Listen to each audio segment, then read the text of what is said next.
Good day everyone, my name is Shanimi Apatan. So for today, I'm going to discuss about relative and absolute dating. This video will break down the key concept and explain how this method help us understand Earth history. So we have here Earth history.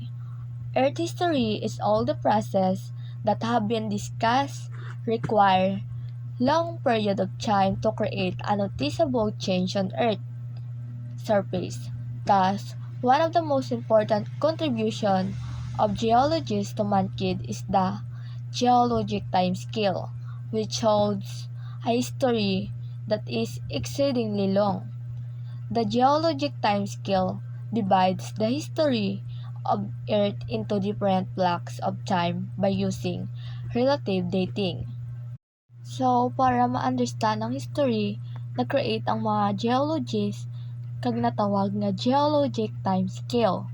This scale divides Earth history into different periods based on relative dating, which compare rock layers and fossils to determine their age. Since geologists use rocks to understand Earth history, relative dating places this rock in their proper sequence of formation. But relative dating does not give accurate numerical dates. It only tells that an event precedes the other. The method that is still widely used today, alongside a more accurate method called absolute dating, which uses radioactive elements. Sabay sa gimbasa ko, ginagamit ko ng relative dating to understand the sequence sa pag-build ka rocks, pero wala na sa gatag numerical age or ang exact age wala ka rock kung ano sa katigulang or kabata. And while ang absolute dating gayos radioactive elements, one of the trusted way nga ginayos with relative dating to understand the history of the Earth. Dating. Relative dating is used to determine which samples are older. This method is used by geologists to determine the age of rock and fossils.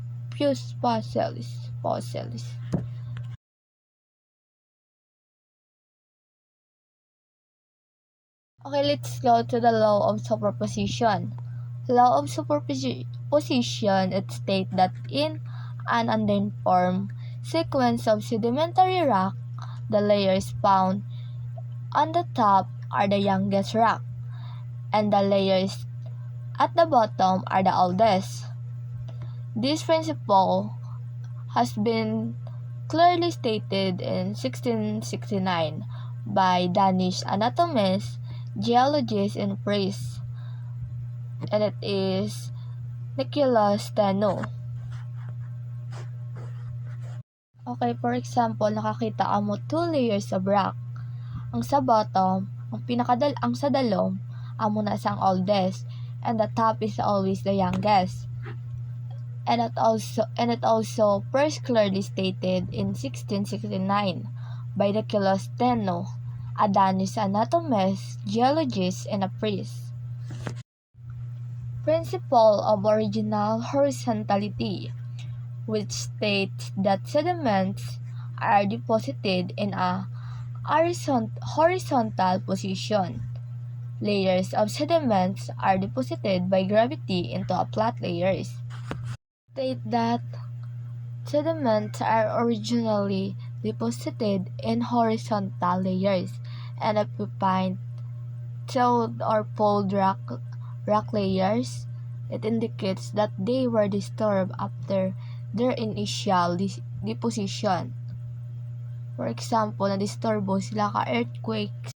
Okay, para maintindihan pagid ang principle of original horizontality, matag na lang constitutional nga example. For example, abi build ka sand castle sa beach. Tapos nagpatag ka sa sand.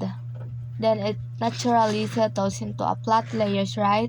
Then imagine A giant wave come crashing down in your sandcastle, and it might tilt it in your sand. That is similar what can happen to a rock layer after they form. They can be tilted by a force like earthquakes. And the next is principle of cross-cutting relationships. Determines which events happen first depending on which rocks are affected, then geologic layers that cuts another is younger than the layer it cuts through. Okay, para dali maintindihan, matag constitutional example. Example, imagine you have a delicious chocolate cake with layers of frosting. Then you decided to cut a slice out of the cake. The cut you make is younger than the cake itself. G. If a rock layer is cut by a fault, the fault is younger than the rock layer. It's like the fault is a cut across the rock layer, so it must have happened after the rock layer was formed. Unconformities is a rock layers that have not been interrupted are considered conformities. But there is no place on earth that has a complete conformable stratum, since external and internal processes have always interrupted the deposition of the sediment. This break in the record of the rock strata code and conformities. Okay, for example, you're flipping through a photo album. You see a series of a picture from a family vacation to the beach, all taken in chronological order. Then suddenly, there's a gap in the album with several pages missing. The next picture you see is from a different trip, this time to the mountains. So, the missing section in your photo album is like an unconformity in geology. The beach photo represents a sequence of rock deposited over time, and the mountain photos represents a different set of rocks deposited later. The missing pages represents period of erosion or non-deposition where the record of event lost.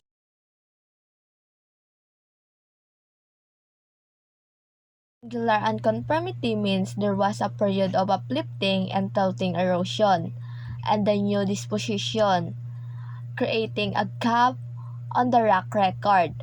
For example, you have a stack of papers, some tilted and crumpled, with a flat sheet paper placed on top. That's an angular unconformity. The tilted papers represents the older and uplifted layers, while the flat sheet papers represents the younger and horizontal layers. Conformity kuno, it's like a break in a story. Imagine a book where pages are missing. The remaining pages are still in order, but there's a gap in the story. Sa geology naman, ang disconformity is like a missing pages in the rock record. The layers above and below the gap are parallel, but there's a period of time where no rocks were deposited open because of erosion. Non-conformities kuno are unconformities where igneous or metamorphic rocks are overlain by younger sedimentary rocks. If, for example, you decided to build a new sandcastle, but this time you want to use the hard-packed sand underneath the beach as your foundation. You dig a hole in the sand and build your castle on top of the solid underlying sand. The San Kaasol represents the younger, sedimentary rock, and the hard-packed sand underneath represents the older, igneous or metamorphic rock.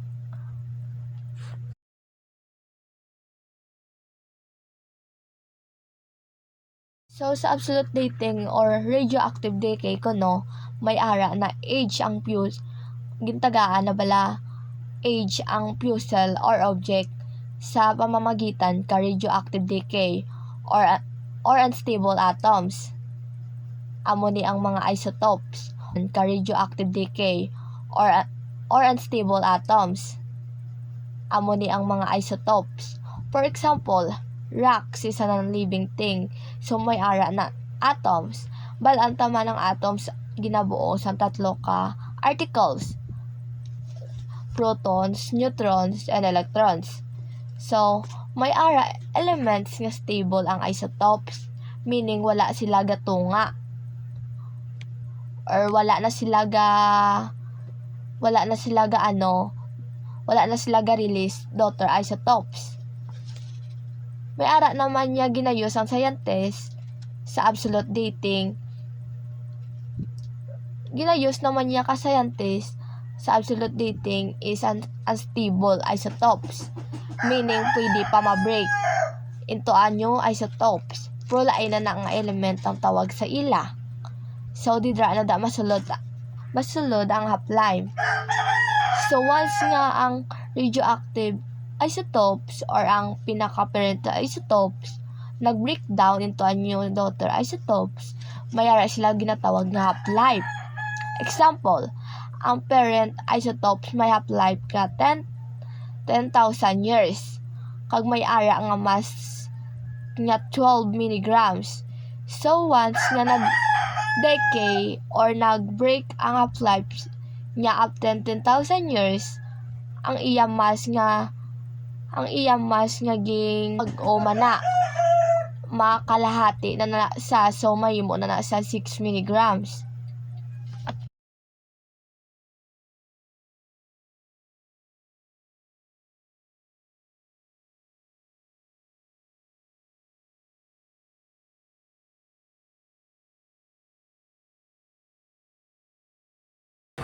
Good day everyone, my name is Rona Margarito and today I'm going to discuss about geological timescale.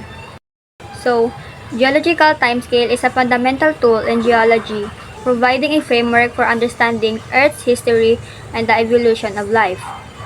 Its development has been a long and fascinating process driven by the observations and insights of numerous scientists over centuries.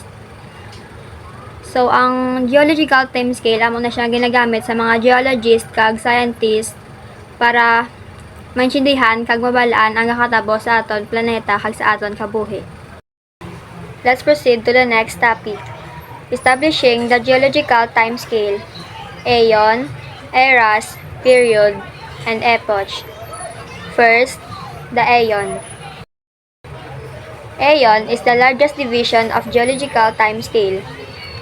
It encompasses a significant span of Earth's history, typically lasting billions of years. Currently, Earth's history is divided into 4 aeons. First, the Hadean Aeon. Hadean Aeon covers the time from the formation of the Earth around 4.6 billion years ago to 4 billion years ago. It characterized by the planet's formation, intense volcanic activity, and the development of Earth's early crust. So sa tiyempo ang Hadean, ang kalibutan o kon ang Earth bago pa lang nahimo kag ang kalibutan mainit kaayo kag wala pa sa mga solid nga kontinente. Second aeon is called Archean Aeon. Archean Aeon spanning from about 4 to 2.5 billion years ago.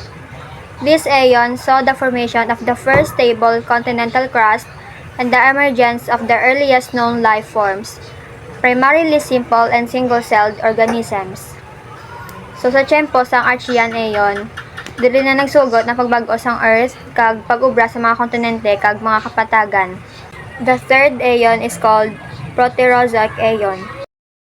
Proterozoic Aeon lasting from about 2.5 billion to 541 million years ago. The Proterozoic Aeon features significant development such as the buildup of atmospheric oxygen and the appearance of more complex multicellular life forms. Ang atmospheric oxygen amo na siya ang hangin nga gahaklo ta sa atong palibot. Kagamo na siya ang gahatag kabuhi sa mga sapat, hindi lang sa mga sapat kundi sa mga tawo kag sa mga may kabuhi. And lastly, the Phanerozoic Aeon. Beginning around 541 million years ago and continuing to the present. The Phanerozoic Aeon is characterized by the proliferation of visible life forms, including the development of complex plants and animals and major events like the Cambrian explosion and the rise of dinosaurs. Era. Era is a major division of geological time representing a significant period in Earth's history. Ang era amon ini ang isa ka dako nga unit o konteksto sa tanan nga nakatabo sa kalibutan kag pag-intindi sang kasaysayan sang kalibutan. And there are three main eras: the Paleozoic era, Mesozoic era, and Cenozoic era. First, Paleozoic era. Paleozoic era, often called as the Age of Fishes, this era spanned from 541 million to 252 million years ago. Ang Paleozoic era, amo naman ni siya ang mga sapat nga may shell, mga isda kag mga reptiles. For example, ang jawless fish. The second era is called Mesozoic era. Mesozoic era, known as the Age of Dinosaurs, this era lasted from 252 million to 66 million years ago. Ang Mesozoic era, panahon naman ni siya sa mga dinosaurs kag ang Mesozoic era may tatlo ka period. Ini ang Triassic, Jurassic, kag Cretaceous. Sa sini nga era, ang mga dinosaurs, pispis kag mga tanom nag-evolve. And the last era is called Cenozoic era. Cenozoic era, known as the Age of Mammals. This era began 66 million years ago and continues to the present day. Ang Cenozoic era, amo naman niya ang ginsuguran sa pagkalamatay sa mga dinosaurs kapag uswag sa mga unang pispis kag mga tanom. Period. Period is a significant subdivision of geologic time falling under an era.